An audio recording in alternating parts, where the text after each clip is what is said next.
Assalamualaikum warahmatullahi wabarakatuh. Salam sejahtera untuk semuanya.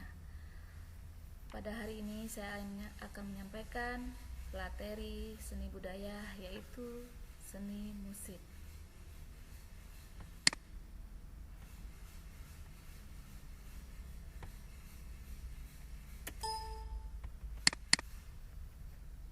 Definisi musik. Musik adalah bagian dari seni yang menggunakan bunyi sebagai media penciptanya. Komponen musik meliputi melodi, harmoni, ritme, timbre, warna suara, tempo, dinamika, dan bentuk. Manfaat musik sebagai ekspresi emosional, sebagai penikmatan estetis, sebagai hiburan, sebagai komunikasi, sebagai representasi simbolik, sebagai respon sosial, sebagai pendidikan norma sosial, sebagai pemersatu bangsa, sebagai pelestari kebudayaan. Musik tradisional atau daerah adalah musik yang lahir dan berkembang di suatu daerah tertentu dan diwariskan turun-temurun dari satu generasi ke generasi berikutnya. Contohnya musik Sasando dari suku Ronte di NTT, kemudian musik Karang Dadau dari Barito Utara, Kalimantan Tengah, musik Gambung Kromong Betawi dari Jakarta, musik Gong Gede dari Bali, musik Melayu asli dari Riau, angklung Jawa Barat, dan gamelan dari Jawa dan Bali. Ciri musik tradisi itu: satu, ide disampaikan secara lisan ya, kemudian diwariskan secara turun-temurun. Yang ketiga, berbahasa daerah. Yang keempat, menggunakan alat musik daerah juga. Fungsi musik tradisi itu sebagai musik sakral, upacara adat, perkawinan, atau ritual. Kemudian sebagai hiburan, sebagai pengiring tari tradisi, sebagai pengiring teater tradisi. Kemudian sejarah musik tradisi itu ada angklung dari Jawa Barat sebagai alat ronda, malam, dan pesta panen ya, angklung. Kemudian musik gondang itu tapanuli, biasanya upacara masyarakat Batak. Kemudian gamelan dari Jawa dan Bali itu upacara kerajaan dan istana atau di tempat-tempat tertentu. Kemudian musik gong luang itu dari Bali, itu untuk mengiringi upacara kematian atau ngaben nama mereka di daerahnya ya. Kemudian musik Karang Dadau itu dari Kalimantan Tengah untuk upacara memandikan bayi dan memberi nama bayi.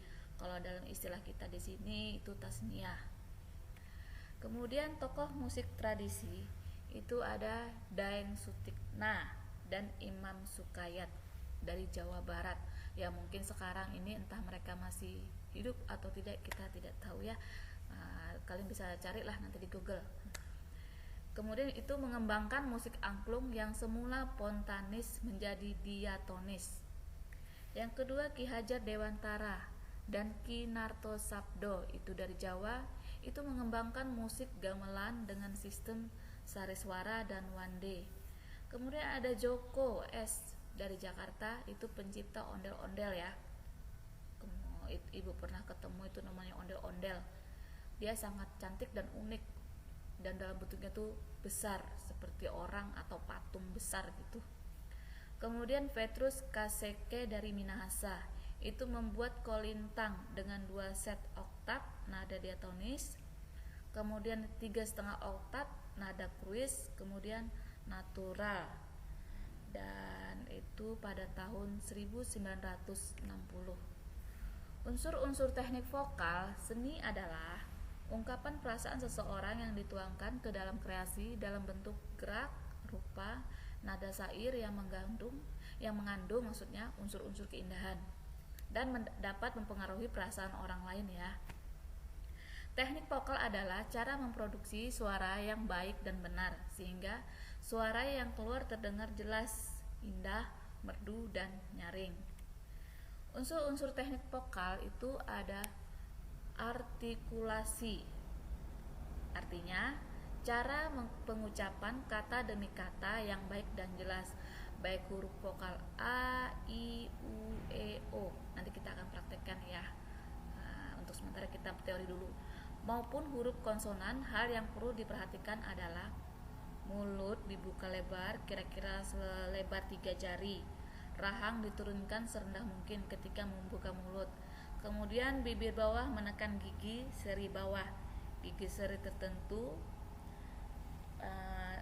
pada bagian oleh bibir-bibir atas.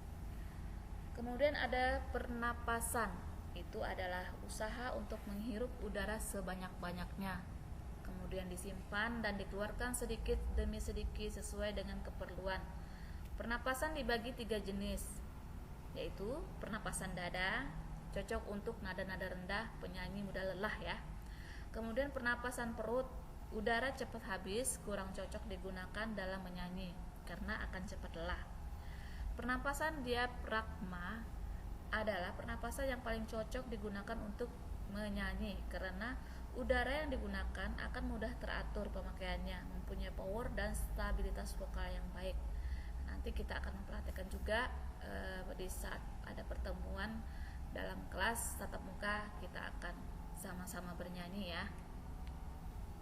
Syarat-syarat terbentuknya intonasi yang baik, pendengaran yang baik, kontrol pernapasan, rasa musikal, nada adalah bunyi yang memiliki getaran teratur tiap detiknya gitu ya. Misalnya pendengaran yang baik itu telinganya tuh dijaga benar-benar normal. Mungkin kemudian kontrol pernapasan berarti harus diperhatikan sebelum bernyanyi, ambil tarik nafas dulu. Kemudian mempunyai rasa musikal. Rasa musikal itu mempunyai rasa ingin nyanyi. Kemudian nadanya, bunyi yang kita miliki getarannya harus teratur tiap detiknya ya. Kemudian sifat nada ada 4. Fix, ketepatan jangkauan nada. 2. Durasi, yaitu lamanya sebuah nada harus dibunyikan. Intensitas nada, yaitu keras lembutnya nada yang harus dibunyikan. Timbre, yaitu warna suara yang berbeda-beda tiap orang ya, karena suara itu kan pasti berbeda ya. Nah, sampai di sini dulu pelajaran kita pada hari ini, yaitu seni musik. Selamat belajar. Tugasnya jelaskan apa yang dimaksud dengan musik menurut kalian. Yang kedua, sebutkan ada berapa unsur-unsur teknik vokal. Kemudian ketiga, sebutkan fungsi musik tradisi.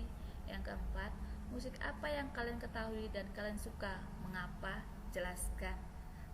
Sekian dulu. Assalamualaikum warahmatullahi wabarakatuh.